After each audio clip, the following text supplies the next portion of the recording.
Well, I was just saying to Chris, when the script was originally written in the 70s, John Cassavetes at some point had shown interest to Right. bring his group in on this.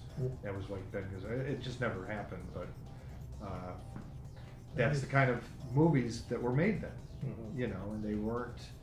You know, they didn't need to make $200 million to make anybody happy. They were just done because there was a love of film that I think is still there, but it's you got to kind of find your way through the maze to get there. You know, it's just not. You know, what I think is distressing to a lot of filmmakers is that it's not one-stop shopping anymore. You've got to go and cobble together movies and to get them made, but they get made. They don't make these kinds of movies at the studios. In fact, almost all of the 10 million and even 20 million and under movies, which are more character movies, are independently financed. You know, there aren't studios that seem to be making these movies. I mean, I don't know the world that well, but I know well enough to know that the large distribution channels don't want these kinds of movies. So, you know, thank God for the Harvey Weinsteins of the world who still care about these little gems. And I actually believe that we're going to start to see, because the pendulum swing, and the independent film market just kind of like died for a while, but I'm starting to see it come back, and I have been hearing that it's coming back because, you know, TV shows are great, big movies are great, but there's a niche that hasn't been addressed, and people like it. You know, people like good character pieces. You know, people will always see a good story about good actors playing good parts, and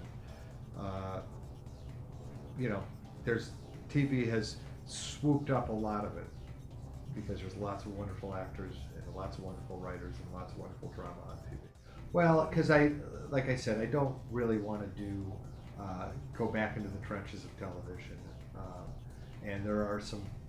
You know, I started out my career wanting to be a certain kind of writer, and then I put that on hold to work as a craftsman in television, and I did that for a lot of years, and now I'd like to kind of go back.